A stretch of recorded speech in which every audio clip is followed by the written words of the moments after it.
I'm Grace. And I'm Piper. And welcome to the Unveiling Pod. It's been a minute. Yeah, it's been a minute. We took a little break. Mm-hmm. Why did we take a little break? Well, we recorded an episode and we couldn't even point out what was wrong with it, but something just didn't sit right with us. Yeah, it felt weird. It was someone had asked us for dating advice and on dating and courting. Something just didn't feel right about it.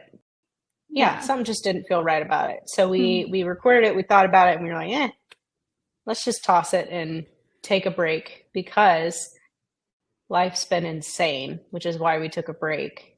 And so today we're kind of going to catch you guys up on what's been going on with us, on why the past month has been overwhelming and stressful and all the things, and then kind of how we're dealing with that, how we're navigating that. So I guess this episode's like on navigating stress and anxiety, navigating anxiety in life circumstances. Mm-hmm. Yeah, speaking of all of that, we're on a different platform today. We are not together in person. We are both carless because Piper, your car got towed today. Am I right? It did. It literally got towed at like 3 p.m. Wow. That took a long time. That was probably, I don't know if we talked about that on the previous, I don't think that happened. Yeah, no. Our car got like kind of T-boned on the very back. I was going to say it didn't T-bone, but someone hit our car on the back left side. My husband was changing lanes and this on the way to girl behind him, on the way to their house, and the girl behind him wasn't paying attention and so hit the back right of his car. And thankfully, it could have been so much worse and no one was hurt and I wasn't in the car. But it was a freaking bummer, to be honest with you, because it was our brand new car. We have just bought it. It's our first ever car payment. And it was such a bummer. I was like, really? Really? We just got this car. We've truly had it for maybe 2 months. And we haven't been able to drive it for the past month because all the airbags deployed on his side. And so we've not been able to drive it. So we've just been driving my little Honda Accord, old Suki. Good old Suki. She's good old reliable Suki. Yes, she is named after the Gilmore Girls. Yeah. That hit me because we also recently had a car incident. Our car randomly just decided to stop working and hasn't been fixed. And so we decided to get a newer car. And then we had ours for 2 weeks. And we have a Kia, which apparently Kias are very popular to break into and hotwire. And some idiot just decided to break our rear window and try and hotwire our car. Oh my gosh. Keegan literally turned into the fetal position when I was like, their brand new car. He literally was like, no, not their new car that they got 2 weeks ago. It was so sad and funny though, because Keegan came to our house because bless you guys, you let us borrow Suki for a day. And they watched our dog for a whole day. And that was a huge blessing for us too. We loved it. But Keegan just stopped and looked at Steven and Steven looked at him and they just gave each other a knowing hug. We'll get through this. Keegan was like, I'm so sorry, brother. these poor dudes just hanging on by a thread. It's so sweet watching them. And I'm so thankful because it's so cute watching these two guys. And I know Steven since, we've been young. And then obviously Keegan and I started dating in high school. And so just watching them become adults, become men who are in charge of their families, they're making the calls to the insurance companies. They are checking all of the paperwork and they're the ones having to handle the situation and coordinate appointments and all of these things. And also trying not to be stressed at the same time, let go of stress in a healthy way. So it's just been sweet to watch them do it together. I know. And I'm glad that they have each other to kind of lean on in that. Yeah, for sure. Yeah, I can't imagine being the man of the family and carrying all that and just being but I also got to keep myself in check and handle the stress, take action. And I felt bad. It happened. Stephen was on his way to his first basketball game and he was supposed to keep score, which is a really big deal because if you're not there to keep score, your team can get forfeited. And it was the first game of the season. Oh my gosh. So he had to handle that as well. Luckily, another man took over for him, so the team hasn't been forfeited. But yeah, so that was a whole crazy thing. So we're Zooming now for podcast. Which it's probably not going to, the sound quality is not going to be as great, but I do think it does work out because our lives are real busy and obviously we have no cars. So it is kind of nice that we have tools available to allow us to continue to record some stuff kind of while we're doing it. For sure. So that's just one of the reasons why this week has been, or the past few weeks have been so stressful. I'm getting ready to head into my, I think this week, at the end of this week. When is it that you turn to your third trimester? I've never been clear. Everyone kind of has different opinions, I feel like, of when the third trimester starts. 32 weeks, I think. 32 weeks? Oh, I thought it was earlier than that. 32. Wait, 1 second. Because that means you're just in it for 8 weeks. I did math wrong. 27, my bad. Is it 27? Okay. Okay, yeah. And yeah, this Thursday I'll be in my third trimester. Wow. Dang, that's insane. I feel like this pregnancy has flown by. It really has. Which I was so nervous because I have friends who I feel like their pregnancies lasted forever. I feel like Morgan was pregnant. Our friend Morgan was pregnant for an eternity. And I think it was because we were just so excited to meet Sharona. Yeah, I know. Oh.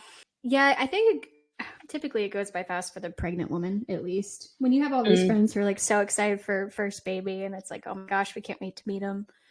Because I was going to say, your second trimester has felt really slow for me. But I've also just been like, now that we know it's a boy and, I pulled out our Moses basket so he can like sleep here whenever you guys are here. And I'm just like, I've just been looking at the Moses basket every day in our guest room. Our guest room is like his nursery now. So excited. I love it. I love it. I'm so excited. It's going to be a blast. Yeah, this last trimester will probably be the longest, but also, thank the Lord, my third trimester is going to be during our birthdays. Like I just celebrated a birthday last week, and then Keegan's birthday is coming up, and then we've got all the holidays and all of that, which is our favorite time of the year. So it'll be the holidays, and that's sort of fun. My work's going to be crazy busy. Oh my gosh, my job. That's the other part of the insane past few weeks that have made it. Yeah, you just got stressful. Back from a trip. I was going to say, I'm like getting off topic, but yeah, like third trimester. So prepping for that, prepping for the fact that baby's going to come, and birth is becoming more and more real. And that's super scary for me. I'm not super excited to give birth. I'm not really excited for the giving birth part of the having children. What are you anxious or not looking forward to with that? All right. So I hope this doesn't come across as snotty or anything like that, but I'm not into the whole birth story and like this magical earth goddess like bringing forth life and like you've got the fairy lights and the playlist and like it's this whole experience and it's like this whole thing. I'm like, no, I'd really just like to have drugs and to have a healthy baby and for me to be healthy, to not rip up my butthole. I'd love for that not to be a thing. And I'd love to not be in major amounts of pain. I'd love for no one to be there except Keegan. I don't want anyone to touch me. I just want can I just like give birth and like the doctor's standing nearby in case I need her? Can I just like push Catch it out the and baby be done? And I'm good. Yes. That's all I need. Oh goodness. Because that's just me. But you're very get down to business kind of person. So that totally makes sense.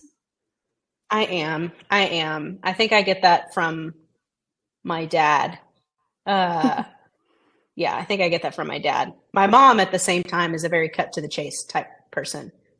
No nonsense. You don't need all the extra stuff, Yeah, I don't need it, and I think it's kind of glorifies like yourself and like the whole birth experience, rather than it just being like, no, this is about getting your baby safely out into the world. It's not so you can feel empowered and this whole thing.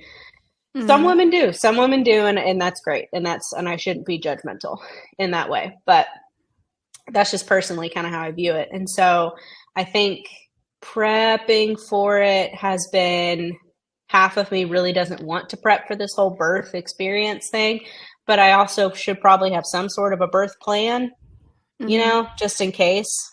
Yeah. And so birth plan is healthy mom, healthy baby. So as I've been prepping for that, reading more, since I learned apparently my baby's going to be huge, according to the doctors, they don't actually know. That could change. But he's at least going to be long is what they can tell, right? Yeah, the doctors said he's going to be big. And I've joked with a few people about his shoulders, because apparently his shoulders are in like the 96th percentile. And so I've joked with some people about that, being like, oh, isn't that so funny? He's going to be huge. I can't wait for my epidural. And people have been like, yeah, absolutely. Also, not trying to freak you out, but like, you should maybe prep for a C-section if his shoulders are actually that big. And I was like, oh yeah, I guess that's true. And so I've been not researching. I honestly haven't, which I'm proud of myself because I'm a Googler, but I've just been kind of preparing mentally for that. And I'm honestly, at least right now, I'm very open to a C-section if that's what needs to happen. Whatever needs to happen, needs to happen. Yeah. But we're getting closer. And so I'm definitely a preparer, a planner, someone who likes to know what to expect so that I can handle it in the best way. And there's just no way for me to prepare for birth accurately. Like if I've never given birth before, I can't actually completely prepare myself because I've never experienced it before. So we'll just see. Oh, my dumb dog is digging up holes in the backyard. Aw, Ripley. Yeah, I think it's from my experience, obviously, I mean, I highly suggest like birthing class because it preps you for everything, We're taking one. We are. Awesome. Great. Yeah. Yeah, we're going to do one in person. Oh, that's awesome. Yeah, we did one online because we had a COVID baby, but right. Even that was super helpful just because we had one where it was specifically prepping for an epidural. But then there was a natural birth one. And then if we wanted to, we had a C-section option. And so I think it's good to know what could happen. Right. So you're prepped for what you want, but at the same time, like knowing about C-sections and what that could look like and knowing when your body does need one versus when the doctors might tell you should think about getting one. Right. That way you're prepped, but you're open for other things to happen because you don't know what God's plan is for the baby. And hopefully the logic is your body is carrying this baby, which means your body is able to birth this baby. But things happen. I mean, we were 10 minutes away from a C-section with Ruth because I pushed for 3 hours and she was stuck under my pelvis. Oh, sister. And she was a tiny baby. Mercy. She was 6 pounds. And yeah, she was little. She was little, but my pelvis was not open in the way it was supposed to be. And so, and even in that moment, I was determined not to have a C-section because I had no clue what to say yes and no to because I just wasn't prepped for that. And so yeah, it's always good to learn, but also not overlearn so you don't worry about things. It's a balance. I agree. I fully agree. I really trust my doctor. So yeah, she's great. We disagree on some things, but she's still very open to like what our choices. But I think if she's like, hey, we need to have a C-section, his shoulders, that's dangerous. Yeah. Then I'll be like, cool. I know that that I really do need one. I don't think she's going to push for one for her convenience or something like that. Right. I do trust her a lot. But so there's that. And then my work was just insane the past few weeks. We had some changes. Yeah. And I had to have some kind of difficult conversations. And I work for a nonprofit. And so there's a possibility that they won't be able to continue funding me for full time. We're a very small new nonprofit. So kind of wrapping that reality with not having a car, or rather sharing one car while my husband goes to work and I work from home, prepping for this 3rd trimester. This baby's coming. I feel him kicking all the time. The possibility of not making nearly as much money as we do now and how the Lord's going to provide in the midst of that. all was just kind of a perfect storm. And so for like a week, Yeah. and y'all saw, I was really anxious and stressed out. And I feel like my emotions have been all over the place the past probably like 2 weeks. I feel like it came out of the blue. Like I've been looking it up online. I'm like, wasn't it supposed to happen in my first trimester? I feel like out of the blue, all of these emotions just came popping up where I'd be really angry or really insecure or really sad, but then I'd be really joyful and really grateful and really happy. It was very strange. And so I think I'm evening out. I think it was the combination of pregnancy hormones, but all of the insane life stuff we're dealing with. Yeah. We've also had like some relational tension happening just in our lives that causes a lot of anxiety in me, and trying to learn how to properly handle those types of things without creating this environment in my home that feels not peaceful. I feel like there's a balance between wanting to be honest about where you are and be honest about your feelings, but also recognizing that it doesn't always make it better just to say everything out loud and vent everything to somebody. I think there's a healthy balance between knowing that you need to talk about this with somebody. You need to process this out loud with someone healthy who you trust and who's going to give you good, sound counsel, but also recognizing that not everything needs to be talked about out loud with different people. Does that make any sense, what I'm saying? Absolutely. Yeah. So anyway, so that's been part of the reason. Yeah. Yeah. Because obviously if you're not working through stuff, and sometimes that's out loud, stuff is just stored in your body, and that's a lot of stress. Especially with what you guys are all going through, because that's a lot. Right. But there's also like the difference between healthily sharing things and what you're struggling through, and just like venting or gossiping all the time. And it's I agree. There's a line we often use it. Yeah. You go ahead. No, I was going to say we use it as an excuse a lot. I feel like. And then it's just especially with close friends. Yeah. And it's like, okay, well, now you're just like complaining or talking all the time about the same thing over and over, which I don't think you do.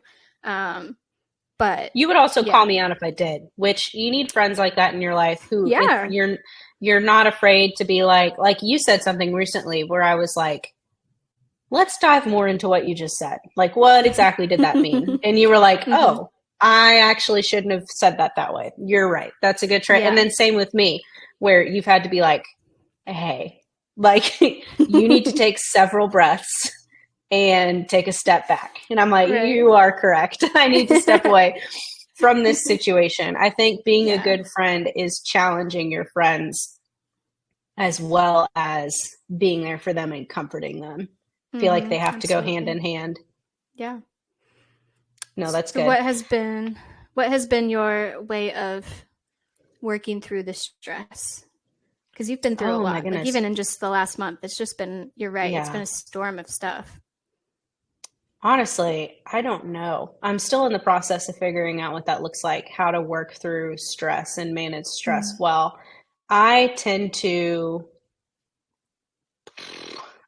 You can call me out if I am. I don't think I'm someone who tries to stuff stuff down. I think I'm pretty open about like, this sucks, but I'm also an optimist. And so I have a hard time when I'm in the middle of going through something hard, really being vulnerable and allowing myself to just kind of succumb to it in a healthy way. So I think a way that I'm trying to healthily deal with stress is to be honest about where I am and be okay with the fact that not everything's going to get figured out right now. And I'm not going to be able to put all the pieces of the puzzle together right here in this moment. And like, it's easy for me to work through a stressful situation if I can see the end goal, if I can see what's going to happen on the other side. As weird as that sounds, there have been situations like that. But there are a lot of question marks in our life right now. Like, how's this birth going to go? How's this relational situation going to end up?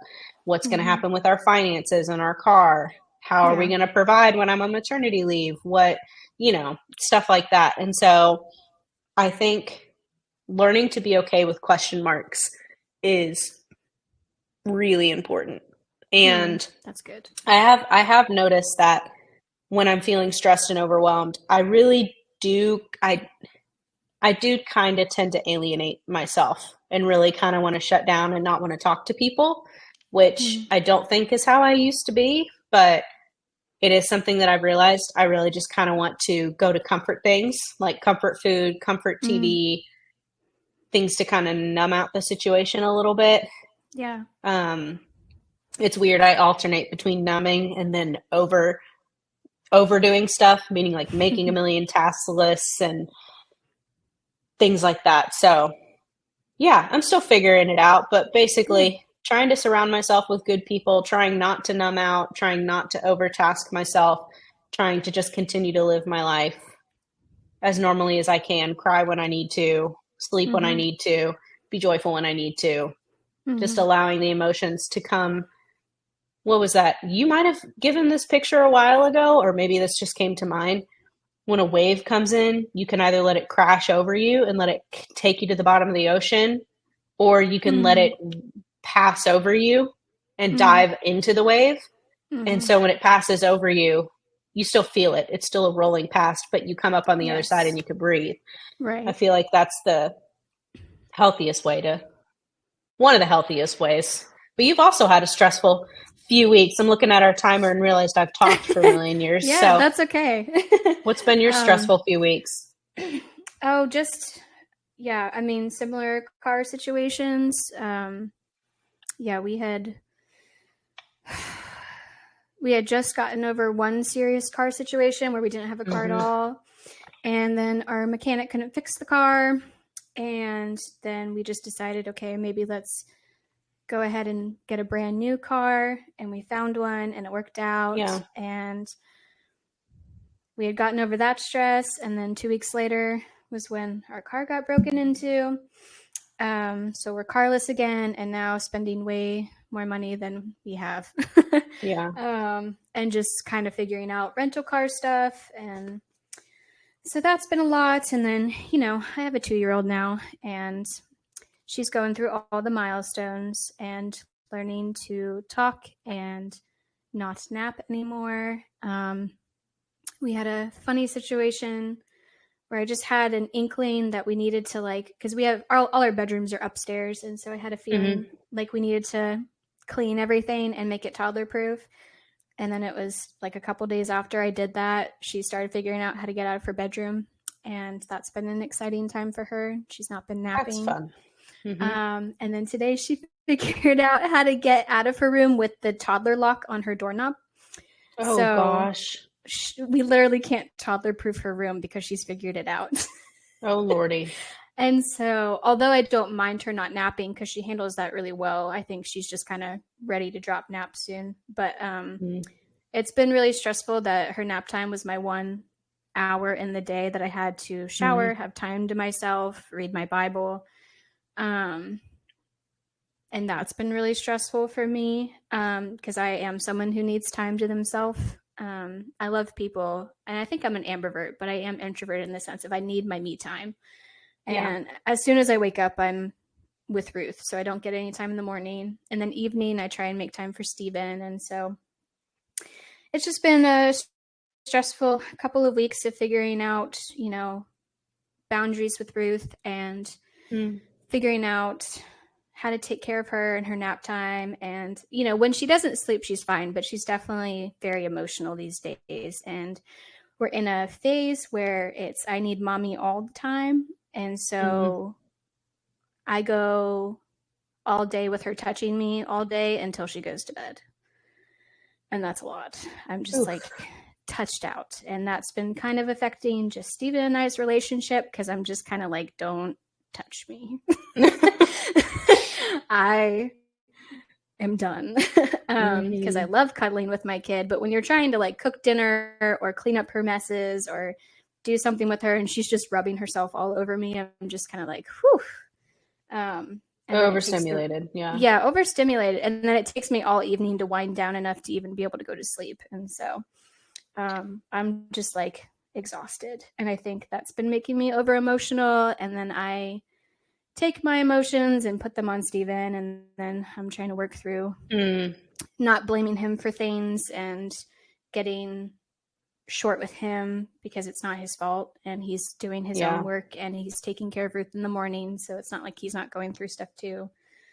So yeah, just kind of working through parent stuff and working through relationship stuff. And it's been frustrating because we've had to like miss out on church with not having a car. And then I haven't been to my Bible study in a few weeks. And that was what was kind of keeping me disciplined in the word. And so I've also just been struggling with my time with the Lord. And that's really, I've noticed how much that affects me and my attitude.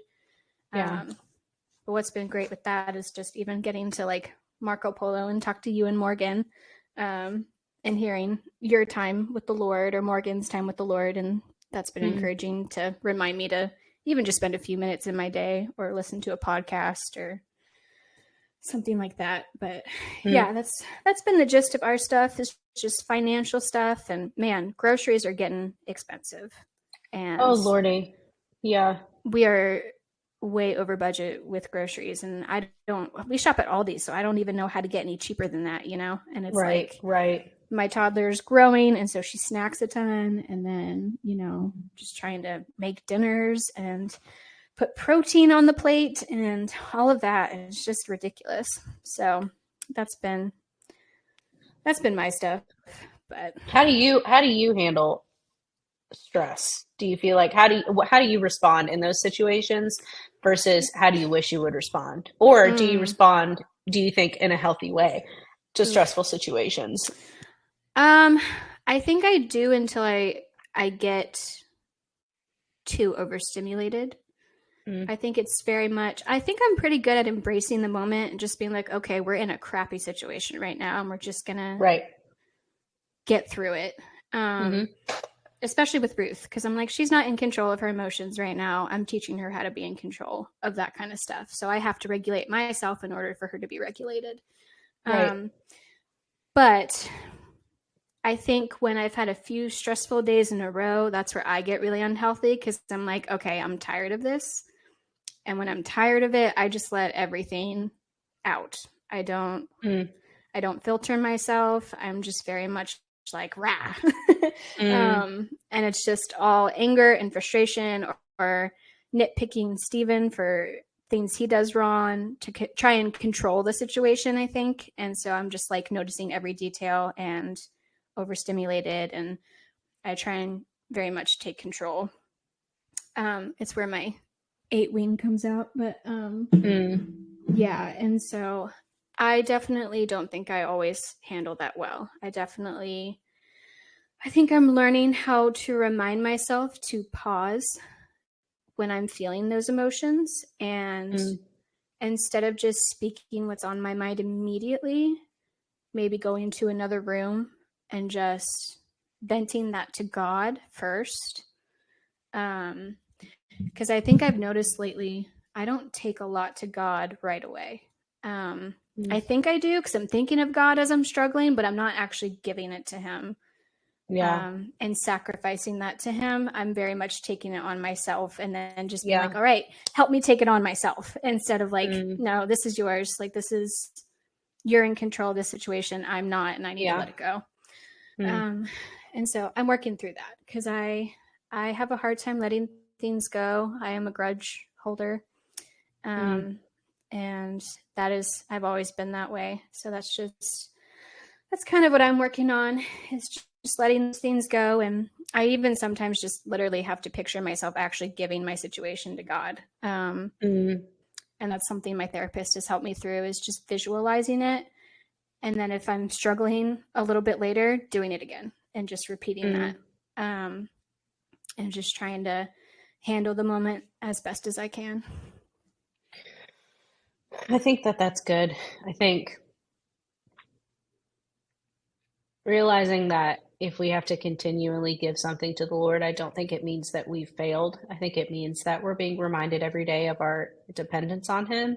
Yeah. And as humans, that's what we're going to do. We're going to lay something down and then pick it back up, especially us, people who tend to want to control situations, to handle situations, to do it all ourselves. We're going to tend to want to pick our stress back up because it somehow feels safer, at least for me. Carrying the stress feels safer and more familiar.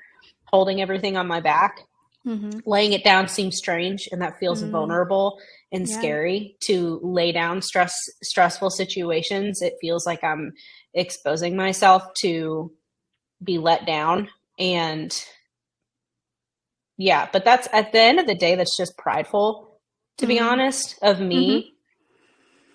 To be like, to assume that if I'm handling the situation, it's going to be handled well. And so I do have to carry all the stress, when at the end of the day, that's so prideful of me to assume that I am the one who is going to handle the situation well and handle it the best. I think, no, that's good. Well, that's it for this episode. We just wanted to catch you up on our insane lives and our stress and how we handle our stress. And hopefully we've given some good tips of what not to do, and hopefully how to learn from our situations and how to better handle stress. Yeah, we are trying to keep episodes at 30 minutes for now, just with our crazy schedules. It's what we have time for. And for y'all's sake, listening to us shatter on for an hour and a half. Too much. But yeah, thanks for listening. We hope you've had a good couple of weeks while we've been gone, and we'll talk to you next time. Go follow us on social media, Unveiling Pod, and like us on, is it Apple Music? And then rate us on Spotify. Tell other people about us. Share the podcast. Yep. All right. Love you guys. Talk to you later.